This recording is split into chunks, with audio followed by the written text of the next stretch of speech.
For thousands of people across Britain, someone is missing from their lives. Does he still love me? He's my dad. Why did he not come back? I need some answers about where I've come from.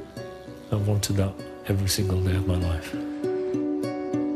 I've got a big sister. Where is she?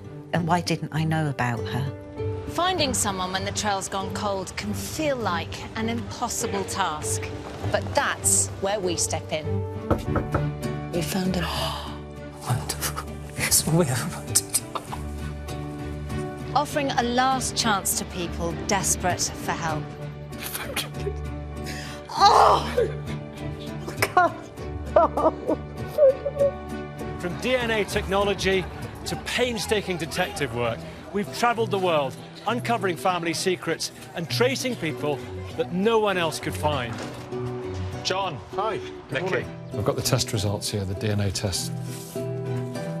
Oh, my God. And finally answering questions that have haunted entire lives. I'm your ex-sister. This week, 2 stories of mothers and sons pulled apart. A man whose mum put him up for adoption through an advert in the local paper. Do I question my mother's love? Not at all. If I had one chance, it would be to say thank you. And a woman who adopted 2 kids after giving up her own son. The love that I couldn't give him, I wanted to give to someone else. How am I going to explain that to him?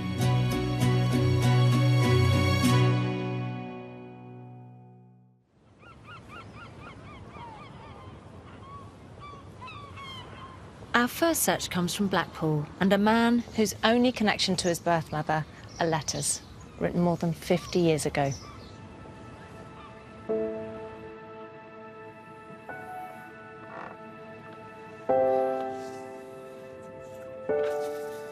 To whom it may concern, I, Francis Unsworth, have given my baby to Mr. and Mrs. Belshaw.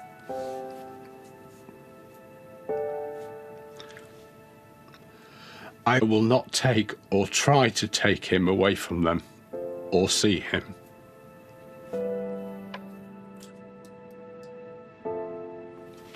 These 2 letters, the only things I have. I have no photograph. I have nothing else.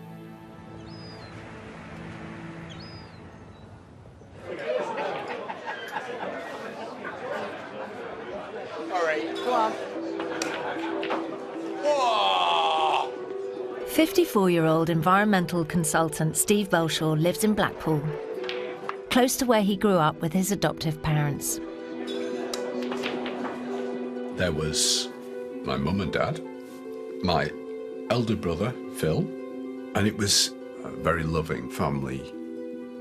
Every memory I have is a good memory.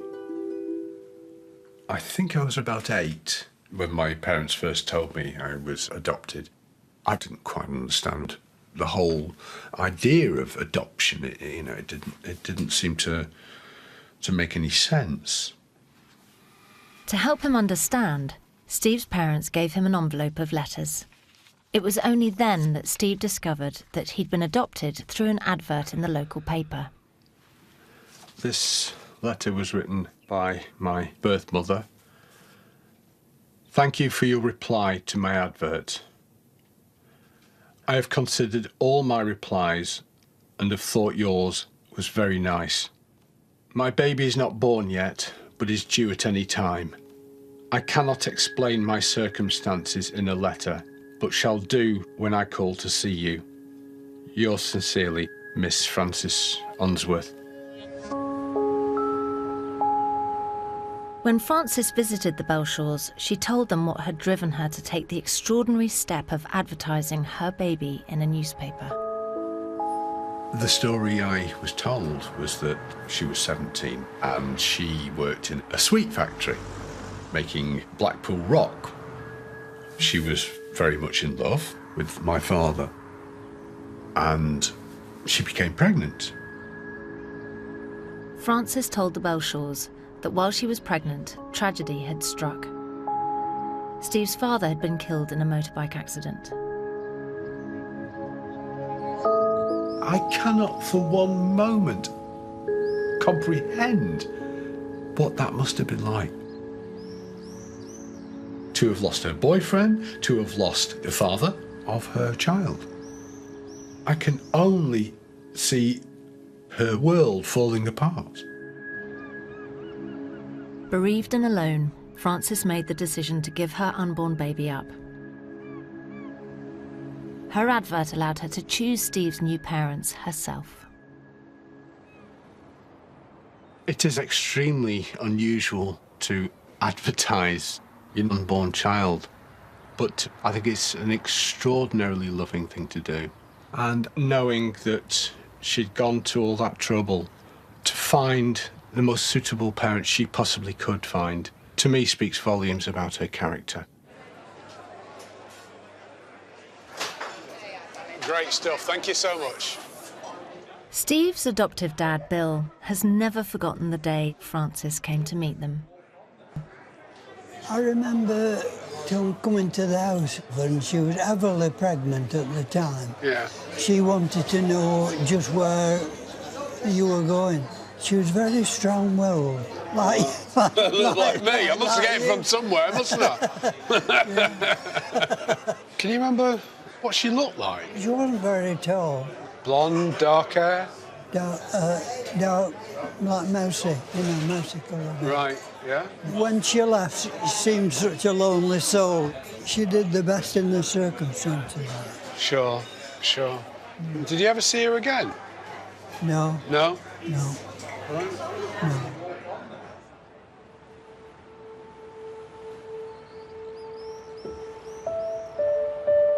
Although he's never had any contact from Frances, Steve has never doubted his birth mother's motives for giving him up. Do I question her love for me? No, not at all. Her love, her desire to do what was right against what to me is almost insurmountable odds. It means absolutely everything to me. I have to hold on to that because it's given me a lot of strength over the years. If I had one chance, just one chance, it would be to say thank you.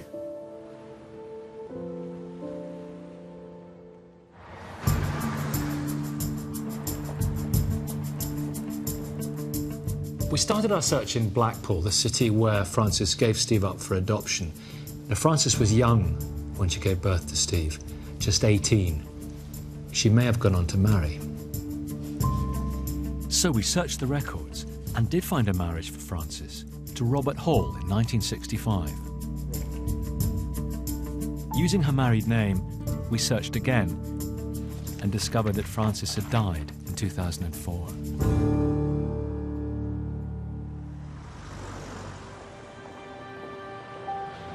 Finding out his mother has passed away will be devastating for Steve.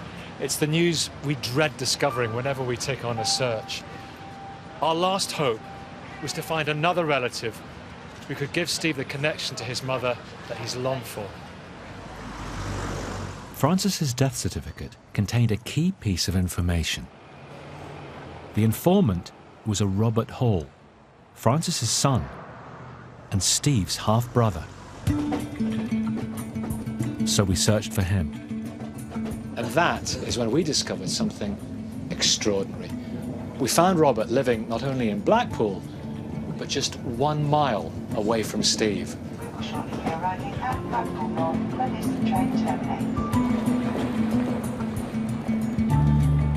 Robert lives with his partner Kelly, and they have 6 children. I wonder how Robert's feeling. It's been 13 years since his mother died, and suddenly a half-brother appears. Did he know about Steve? And with their mother gone, will he want to welcome a new brother into his life?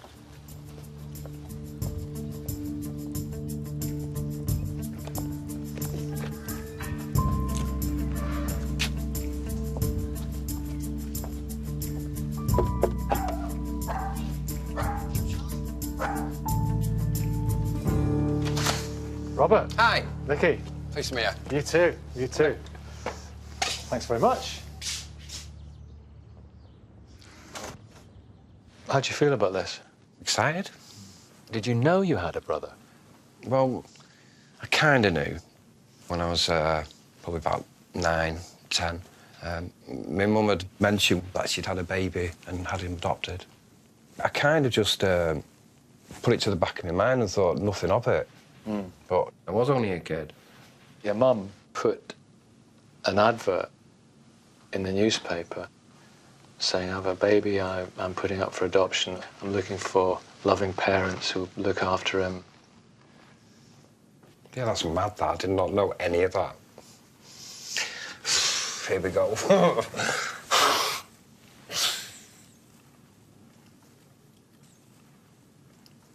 It's all right. It's an amazing story, isn't it? Yeah. Yeah, I can imagine her going through all that. Wow. I know. That is heartbreaking, that. Yeah. It really is. Just to think she did all that, what she went through. What was your mum like? Very caring, very strong-willed. She had a great sense of humour. She was just great. She was a proper, real nice person. I'll miss her. Miss her a lot, you know what I mean, all the time. Steve.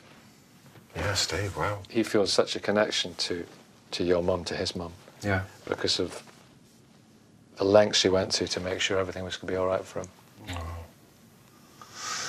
Oh, wow. I just can't wait to meet him and chat with him. Where was he born? Blackpool? Yeah. He doesn't live around here, does he? He lives a mile away. You're joking. Oh, my God. You're having a laugh, aren't you? I probably could have sat next to him on a bus or anything. Oh, no. There's your brother. Oh, my God.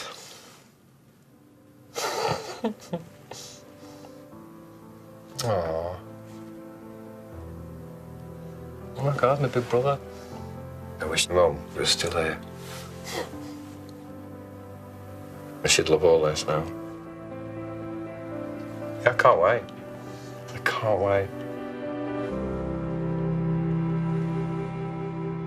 We'll let Steve know the sad news about his mum away from the cameras. But before we tell him he has a brother...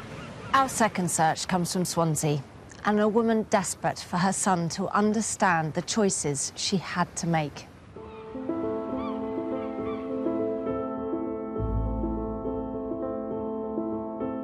How do you explain to someone that I've given them up for adoption and then I adopted 2 other children afterwards? That's my biggest worry.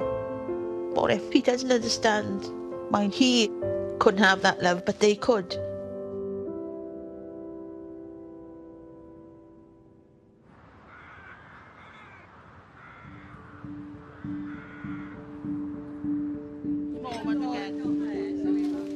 Thank you, Dave. Okay, thank you very much. 55-year-old charity volunteer Corinne Aspland lives in Swansea, close to where she grew up in a large family of 8 children. I was the youngest. My dad worked really hard, 7 days a week. My mum worked all the time. So we were left to our own devices, really, you know. Thank you. When Corinne was 15 and still at school, she started to feel unwell. Her parents sent her to the doctor. The doctor examined me, and I could see the look on his face, and I thought, oh, something wrong here. And he said, you're about 5.5, 6 months pregnant. And I, pardon, what? And I thought, oh my God, you know, how am I going to tell my parents? Returning here to the family home, Corinne broke the news to her father. He said, well, you're not keeping it. He was just totally angry. My dad didn't speak to me for 6 or 7 months afterwards. I felt as if I left him down. I felt as if I left all my family down.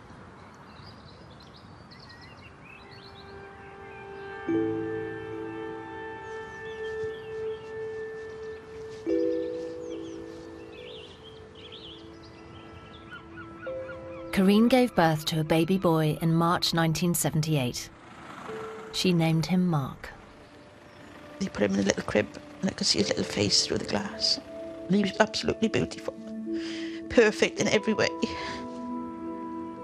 It was a feeling of total love. And I thought, why can't I keep him?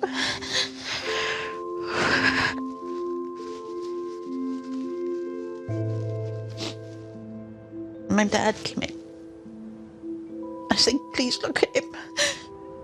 I just hoped that if he had looked at him, he might have changed his mind. But he just wouldn't look. 24 hours after he was born, Kareen's son was taken from the hospital and put up for adoption. That grief that you feel when you lose that child stays with you forever.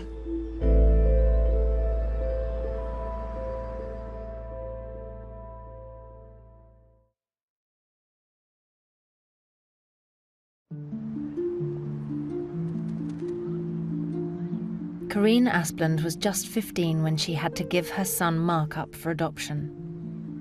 I actually held him there and I just stroked his face. And I just said to him, I'm sorry. I'm not going to be there. Although the pain of losing Mark never left her, Kareen tried to rebuild her life. She met and married Chris, but despite years of trying, was never able to give birth again. It was just unexplained infertility. The only thing I can put it down to is psychological. Having a child taken away from you, the grief is inside you and it just eats away and it eats away.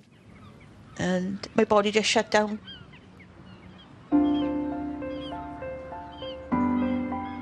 So, in 1998, Kareen and Chris made the decision to adopt 4-year-old Jason and his 18-month-old sister, Courtney. Hi. Cup of tea? Well, you can make me a cup of tea. Jason and Courtney are my world. I love them unconditionally. The love that I couldn't give Mark, I wanted to give to someone else. Kareen has always worried how Mark would feel about her decision to adopt. It would be hard for him knowing that he couldn't have my love, but they could. How am I going to explain that? I think it would kill me if he resented me for it. Despite her fears, Kareen has spent years searching for Mark, supported by Courtney and Jason. She's an amazing person, she's just the best. She's taken 2 kids on that weren't their own. Every mistake we've made, she's been there to pick up the pieces. She's our world. And going through life knowing that he's out there somewhere, that's something that never ever left me. If I could just see him for once and tell him that I love him with all my heart. And that I'm just sorry that I couldn't keep him, and I'm sorry for not being there for him when he needed me. If I had the chance to give him that love, I would.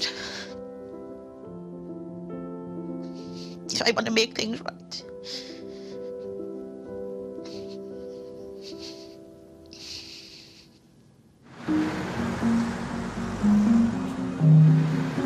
When Mark was adopted, he was almost certainly given a new name. Without that name, there was no way Kareen would be able to find her son. So we worked with a specialist intermediary legally allowed to access adoption records. After a 2-month wait, we finally got the information we needed. Mark had been adopted by a couple in Swansea and was now called David Morgan. So we searched electoral rolls and found David living in Cardiff. Kareen has longed for her son ever since she gave him up for adoption, but she's anxious about his reaction when he finds out she went on to adopt 2 children. How will David take that news? And is he ready to welcome his birth mother back into his life? Now a father of 3, David has lived in Cardiff ever since coming here as an undergraduate. He has a PhD in chemistry and teaches at the university, where I'm meeting him.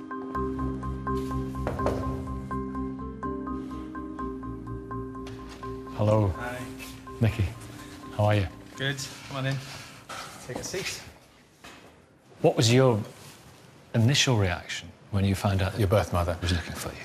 It was joy and excitement, and it's a real big thing. Did you ever think to try and search for your birth mother? It did cross my mind at times, but I had a fantastic childhood. I had great parents. So I felt guilty and I felt a bit of maybe disrespect to them.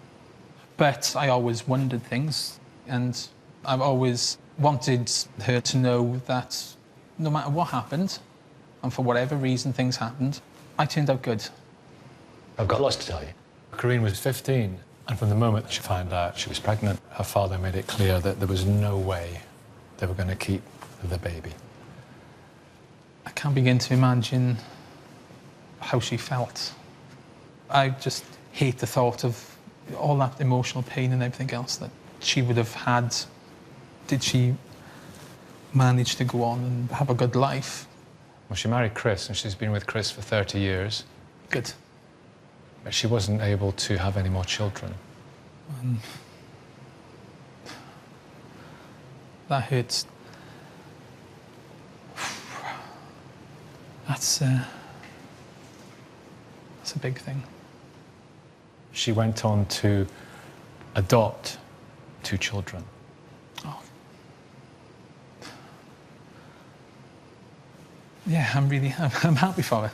To know that she had the strength to give children the chance of a good life. That's made me happy. The fact that you were reacting positively to that is going to mean so much to her, because she was really worried. No, I mean, the one thing I would want her to know more than anything, that there's no animosity, there's no ill feeling. I want her to take comfort in that and to know that.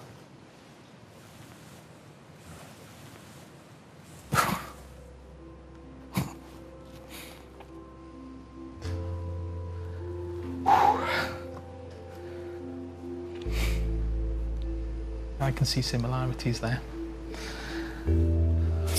That's my mum.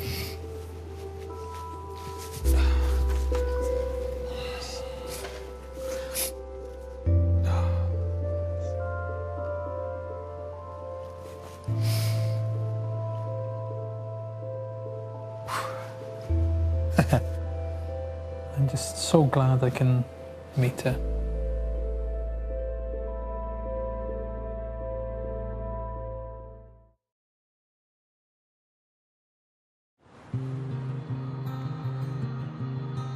Steve Belshaw came to us searching for his birth mother, Frances. But we discovered she passed away 13 years ago. We've told Steve, away from the cameras, the sad news about his birth mother. This has been incredibly difficult for Steve. And while nothing could ever take the place of a mother, I'm just hoping that learning that he has a half-brother who is longing to welcome him into the family will be of some comfort.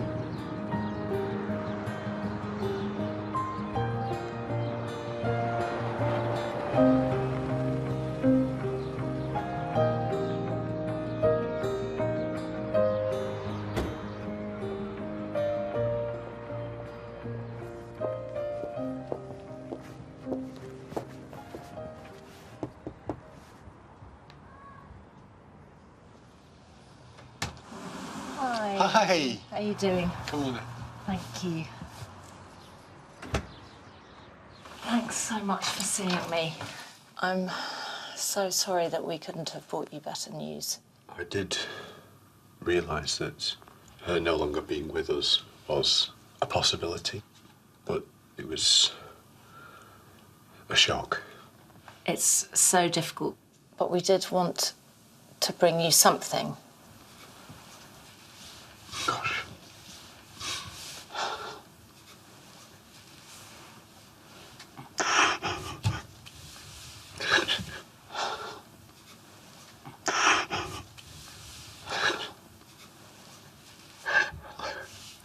wonderful.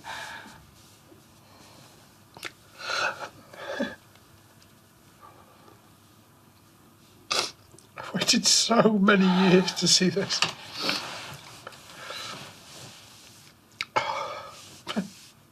Such a lovely smile. Hasn't she? Yes.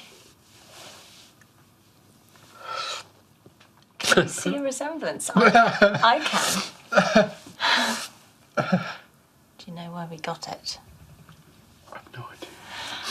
You have a half-brother called Rob. Wow.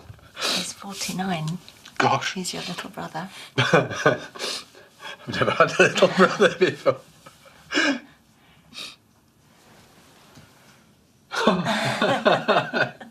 Is this my baby brother? Yeah, hello, Rob. Wow. He lives a mile away. No. Yes. My goodness. Wow. To have a little brother in my life. Wow. I never saw this in my wildest dreams. He is really thrilled to know about you, and he would love to tell you about your mum. Oh my goodness. Your mum Yes. told him about you when he was about 10. So your mum never forgot you. I've carried that hope with me through my life. To know that makes me so enormously happy. Thank you so much.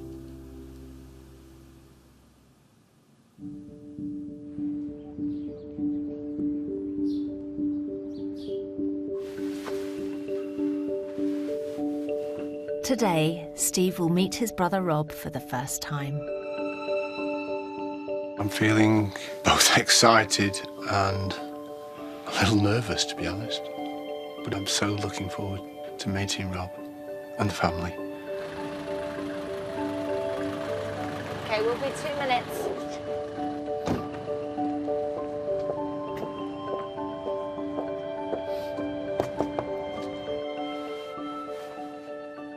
Hey, Hi, Davina. how you doing? I'm all right, thank you. Oh, let's go. Okay.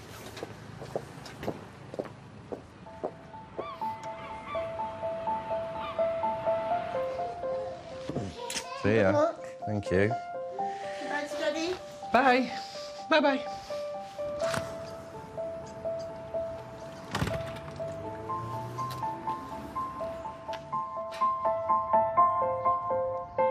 The brothers are going to meet at Stanley Park, where they both spent time as children.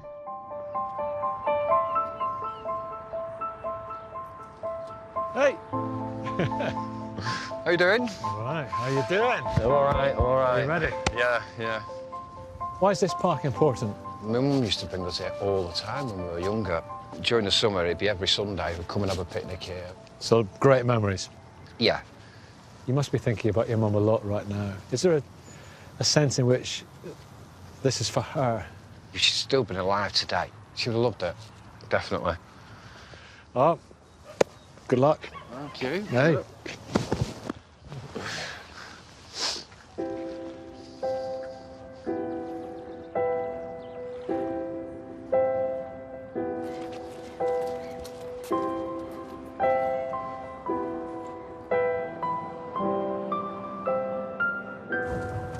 So how are you feeling about today? A little sadness. I know that I'll never meet my birth mother, Yeah. but to have a little brother is wonderful. I'm gaining a family. That's fantastic.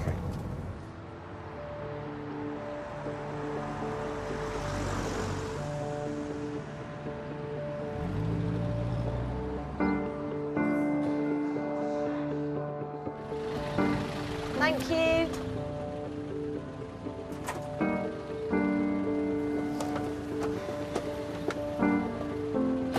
So this is it. That's where I say goodbye. Your brother's in there.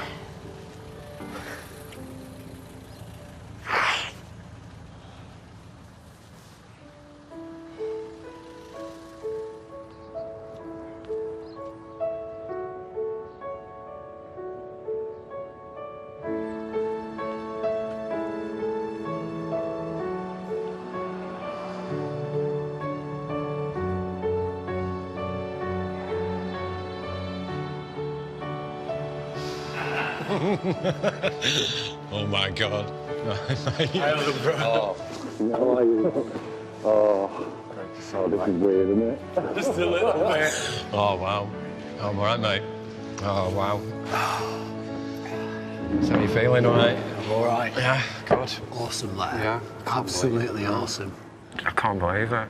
I think we're about a mile apart. How weird. That is mad, isn't it? I must have passed you in the street. Oh, wow. Do you want to see these pictures that I brought? I'd love to. That's my mum, and that's our mum, should I say. In my back garden at home. Wow.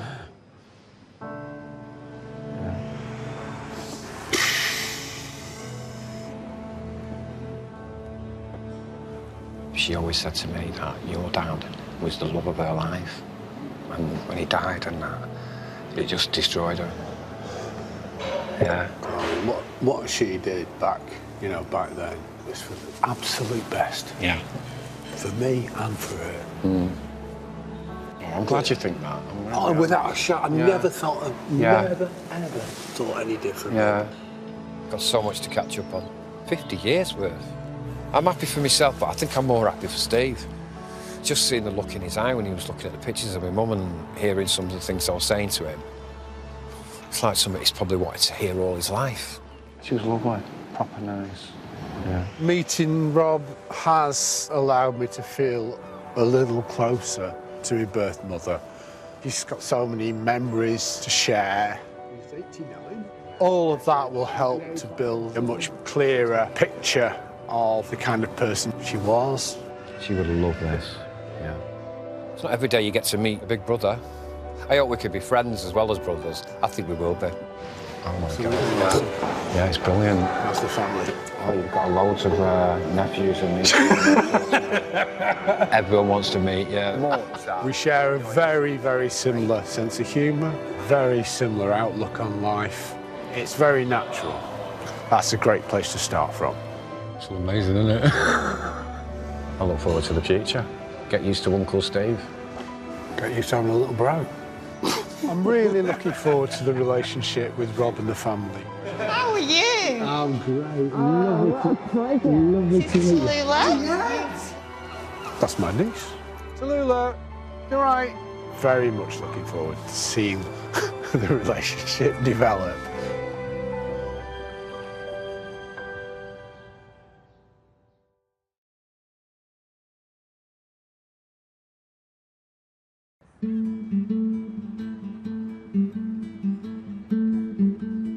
Karine Asplund was just a teenager when she gave her son up for adoption. Unable to have any more children, she then went on to adopt her kids, Jason and Courtney.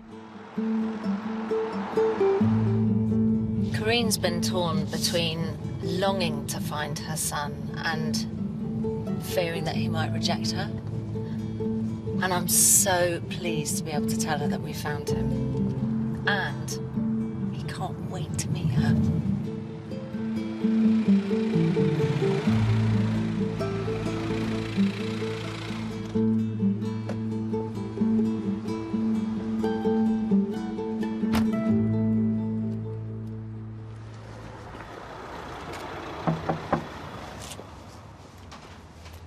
Hi, Karine. Hi, how are you? I'm good. How are you? I'm fine, thank you. There you go. Thanks for the tea. No problem. So what are the feelings that you've carried around with you since you gave up Mark? Guilt, a lot of guilt. Knowing that you've given up a child and not knowing where that child has gone to. At the end of the day, I would sell my soul just to see him once, in my lifetime, and just to tell him how sorry I was. Well, Karine, you're going to get that chance. Pardon? Your son's been found. Oh, really? Be serious? Oh, my God. Does he want to see me? He does. Oh.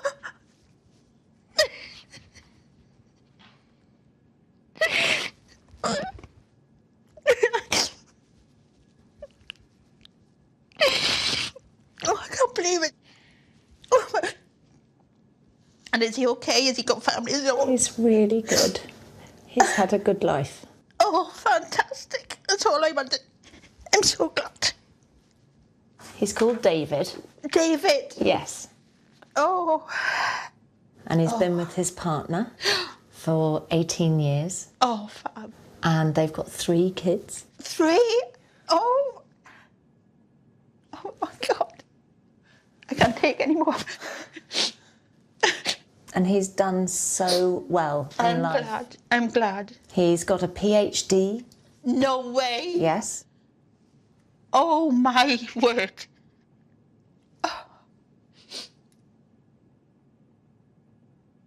And he's to think these come from me, he's got a PhD. Oh. And he's a research scientist at Cardiff University.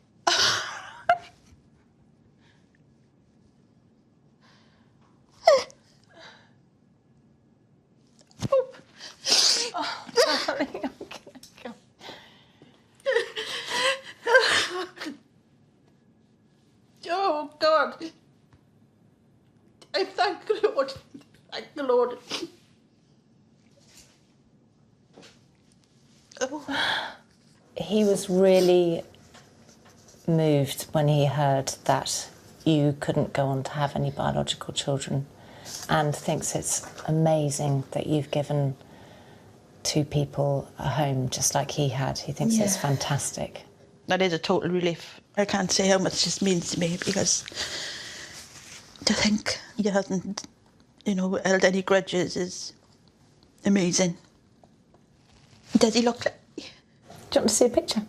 Oh, please. Oh, oh my God, he's handsome.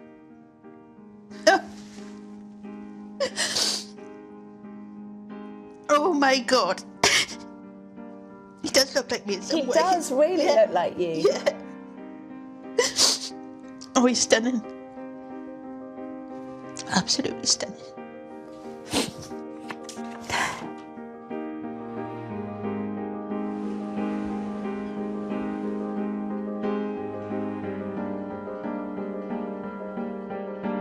Today, less than 2 weeks after we told her he's been found, Corinne and her son will be reunited after 39 years apart.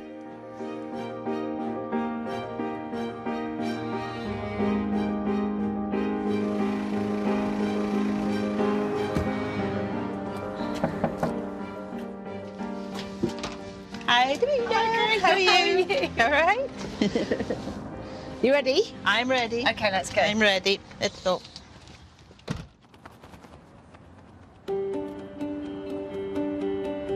David has travelled from his home in Cardiff to Swansea to meet his birth mother.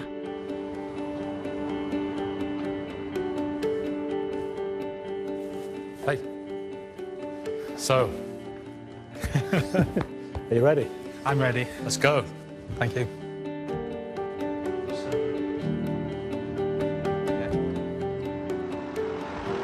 So how have you been feeling since I last saw you? I feel different. I feel a new person. I feel a different person completely. It's just like 39 years of sadness have lifted out of my body. And what have Jason and Courtney made of it? Because it could be quite tough for them, really, tracing your biological son. I sat them down and explained to them that, this is our family unit, and they know I love them unconditionally, so I'm always there for them 100%.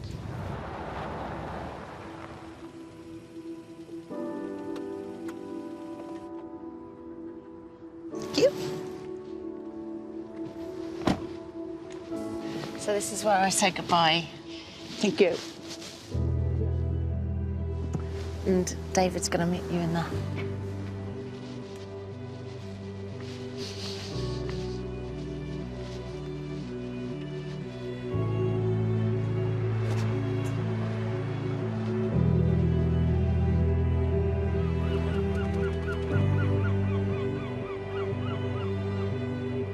What does today mean for you? I'm glad it's come. And getting something which I realise now I've always wanted. I just can't wait.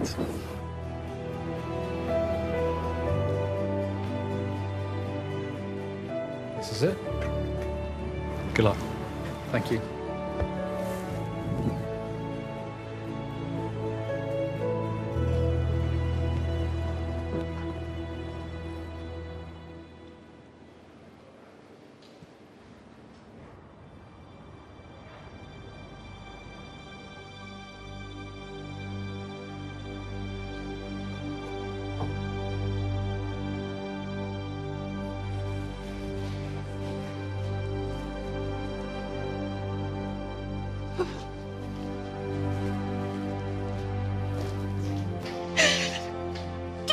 Don't cry. Don't cry.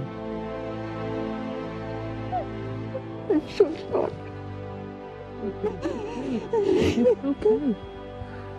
Don't worry. Don't worry. Don't fret. It's okay. It's okay. I do. It's okay. Sit down. It's okay. It's okay. I'm so glad you've just come to meet me today. How could I not? You know? I carried this for 39 years. This day, I never thought I'd see this day. It's emotional for both of us. I'm just glad this day has come. I want you to know that I had a good adoption. That's all I could have asked for. My parents were wonderful. They gave me everything they could. Good, good. I'm glad. I've had a good life. And 3 children. Yeah, I mean, I can't believe I got them sometimes. I know you have kids. And I had to adopt. Yeah. I think that is absolutely wonderful. So. Yes, that's okay. That was my biggest worry. I'm not. You know, how can you explain, you know, that I adopted 2 and you was adopted? I know. And I wouldn't have had any sort of malice over that because, you know, that shows the strength of character inside you. And you've managed to bring happiness to 2 children, which is just such a fantastic thing. He does feel like my son. He is my boy, yeah. So actually I have him back and hugging him, it's been so natural. I'm totally, totally proud of the man that you've become and what you've achieved in your life. I'm feeling euphoric. There was an instant connection. I won't tell you some of the stories yet. The fact that she's proud just makes me really happy. I never stopped loving you. I thought about it every day. And I know that piece of my heart has always been out there somewhere. Yeah. We just take one step at a time now. If ever you need me, I'll be 110% behind you. That means a lot. We'll go on from there. I'm just glad you're happy. Thank you.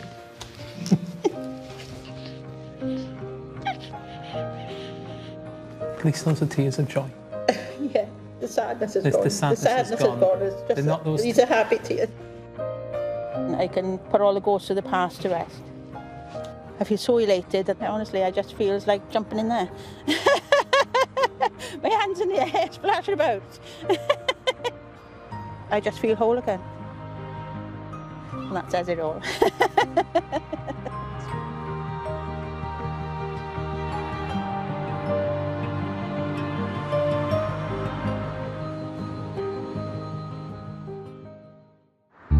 Next time on Long Lost Family, a woman searching for a sister kept secret for 50 years. I realised I was looking at photos of my big sister. Why was she kept a secret? And a man desperate to find the father he's never met. He's my father. I want him to say, "You're my child," and accept me